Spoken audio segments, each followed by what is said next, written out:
What's up, YouTube? This is the Federation here, and I've got a replay battle for you all that's showing off what I view as an incredibly overpowered build that I've found, and one that needs, I don't know, there's something that needs to be rebalanced if something can be this good in my opinion. What I would say it is the Indian Armored Elephants, although I know some people disagree with that. In my opinion, an elephant with this much power should not cost only 1,800. Armored elephants should cost about 2,500 because they have a much higher mass than any other unit, and they have like 200 more hit points than even an Indian war elephant.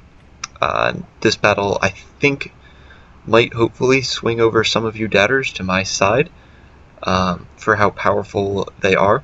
Now, granted, my opponent didn't play the very greatest game in this. I think there were some things he could have done better. Then again, there were certainly things I could have done better. And this isn't meant to be me bragging and saying I'm the best or anything. This is meant to be me showing what I think is a good example of how you can still exploit the game even after countless patches. The 12th one just coming out soon, and still elephants are ridiculous. And they haven't been toned down in 12, as far as I know. So yeah, gonna begin this battle with my Baktria and Peltis moving up. Now, if I were him, I would have kept his Velites in behind the Hastati, maybe protect them a little bit, save them for my elephants. Regardless, he does not do that. I bring my Citizen Cav up here, and then send them into his line, and that's going to give me a nice few back shots. My Baktria and Peltis would win this fight anyways, but I really wanted to get these guys dead. And while this is happening, I have... Oh no, this is... Okay, yeah, this is a different battle than I was thinking of. Yeah, okay, so I keep my line of Baktria Noble Horse in behind to guard. He's going to rush his Selkie Equites Extraordinarii to chase my Citizen Cav. I'm able to just totally mob him with Noble Horse and Cav, and he doesn't get very good charges. Now he's just going to go straight in, which I pretty much think is his best option at this point. He take the engagement, he's protected 3... Actually, he's kept all of his Velites alive. So this is not a bad choice, and I'm just going to reply to it by pulling my Peltis back. And now's what I was thinking of. Now I get my Baktria Noble Horse around the flank on either side. Or maybe, yeah, just on that side because my other two are engaged here. And they can just sweep in and keep his Velites from firing because they have to run or die. And then I can send in my elephants with a trample charge, and just kill after kill starts to come. Then I have my cataphracts here as well. These elephants are also going to come in. My Baktria Noble Horse are forcing all of these Velites to go. These ones are just routing. And these guys are already on 109 kills. Those ones only have one right now, but that number's about to shoot up. There it goes. And yeah, so basically, my argument is, okay, elephants are powerful, fine, that's realistic. Elephants really did dominate a lot of battlefields. But if they're going to be that good, they have to cost more.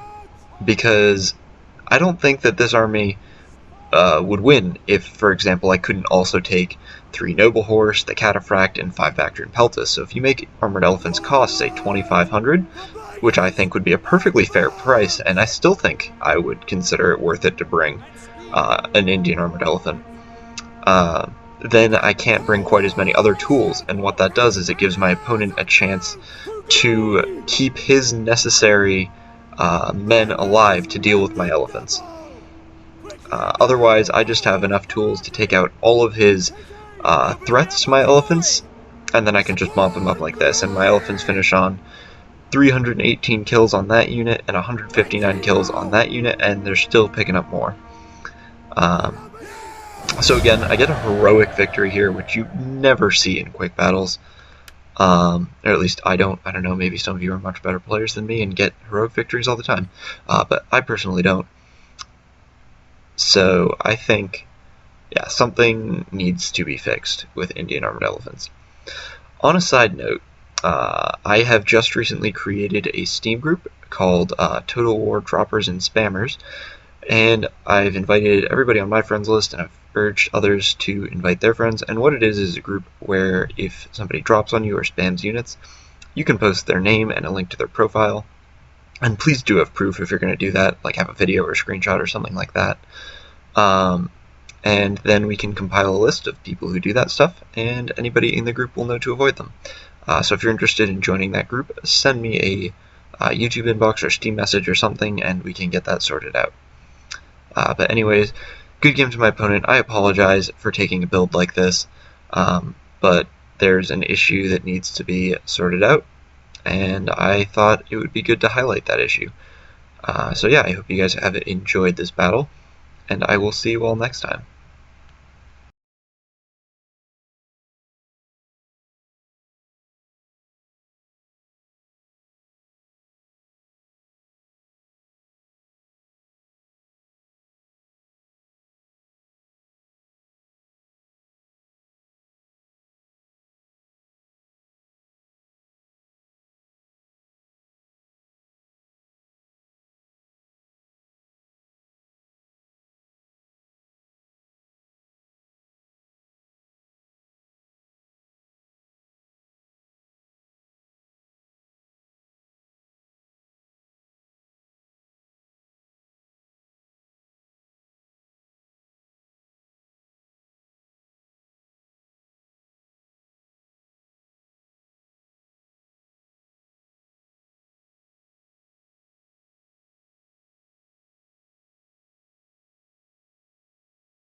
And welcome back. So that did apparently do the trick. My army now can see all of these things, which is useful. So let's go back into military administration here. Gets me a nice little income boost. And then let's throw this fleet in the harbor, which I forgot to do last. Well, I say last time, but it was actually 2 seconds ago. And everything here is as it should be. So we'll do what we've done quite a bit recently and just end turn again. And that's the downside to playing as one of these small factions in these campaigns, is that the beginnings can be pretty slow. But then again, that can be kind of fun. Skipping through a whole bunch of turns, you get a lot of research done. So there are benefits to either side, to be sure. So there is the Libyan fleet, the defenders of the Seven Seas. So my next target... Ooh, do I even want to go all the way up there quite yet? I could just go for Thentios, which I think may be the better play. If I keep my fleet garrisoned here, that should be enough protection to march out. So I think I'm going to do that. I like to play very aggressively. Although that being said, they're going to have a full stack army there, aren't they? Let's check. Next turn. Don't have the movement range to check. Alright, so here we go again through the cycle. And at some point I'm going to need to buff up my army at Syracuse, just so Carthage doesn't sail right in and kill me. You are wise enough Massilia wants a non-aggression pact. I would love that. Firm up my ties with Rome a little more. I think that's kind of the way to go in this campaign as Syracuse, is definitely align yourself with Rome. I'm sure you could do it by aligning yourself with Carthage, but it's a little bit more difficult. Alright, so I did get disease here, which is going to make things a little more difficult. I may lose that city. We'll fight it out. Alright, now it's going to be time to research boiling oil. See, I could pull back. And it's very tempting to, and I probably should. But, so local food shortage. Now that's clearly not true. But it is the plague. So let's go here, and that will mean I can actually regenerate. It looks like they're having a food shortage. Huh, I wonder if that's affecting my armies. Alright, so there goes Thentios. Falls to the Syracuse army, and very quickly we find ourselves with 2 settlements in hand. So let's get a consecrated ground up and a quarry. Alright. I think this fleet should give me enough men. 3 units of hoplites, a few archers. Yeah, that should be enough to defend me against that. So let's give ourselves a tradition here. Formidable spearmen for sure, and a general. And let's end the turn again. And the advantage to this kind of Hannibal at the Gates map, or on the Caesar and Gaul map, is you can get yourself into this kind of corner, and it's, you know where the enemy is coming from. They can only come from here. They can't come from my southeast or directly south. My lord wishes Libya's paying an arm and a leg trying to get peace from me. Not gonna happen. Alright. These guys are raiding jerks. Need to go deal with that. So let's march all the way over here. Which is gonna cost me enough public order that they're gonna rebel. Oh, that's wildly frustrating. Alright. And I don't really have enough money to do anything. Yep. Alright. End turn again. I suppose what I could have done is just raised an army of mercenaries, gone out and attacked them. But I might as well save up my money. Alright. So, nice long turn for Rome there. Alright, and Libya's going to... Oh, that's really frustrating. Alright, let's just auto-resolve this. We'll have to come back and take that.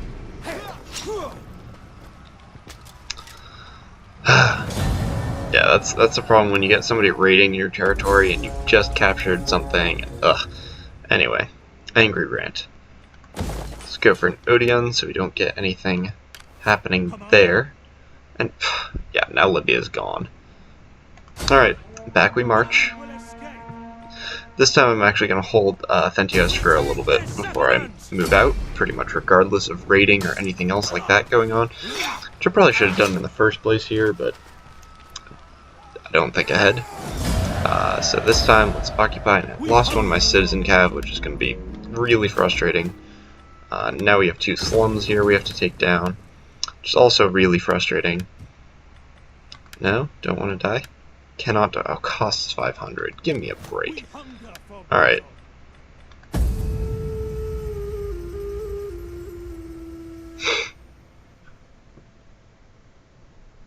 And it looks like this province rebelled as well. Does that normally happen? I thought normally only one city would actually produce a rebel stack. But I could be wrong. My lord wishes to bestow coin on your people. No. You're not getting peace. Even with all the struggles I'm having. You wish. Alright. Now let's try to do that. And demolish that. Oh, that's going to be really annoying to deal with. Your orders? We cannot sail there. Yep, can't get them. Alright, so 10 wealth from culture, 5% agent action costs, 2 wealth from culture, or agriculture, sorry.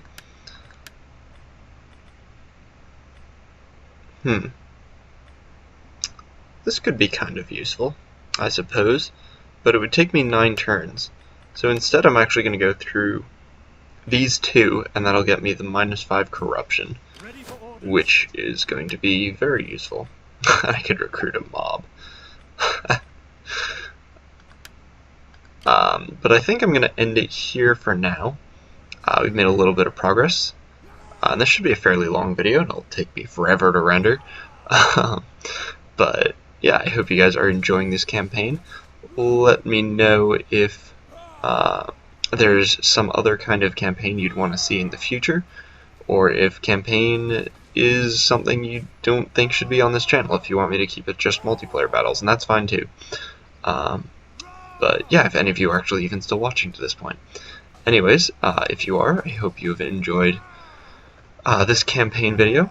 Leave your comments on what I should do in the future down below, and I will see you all next time.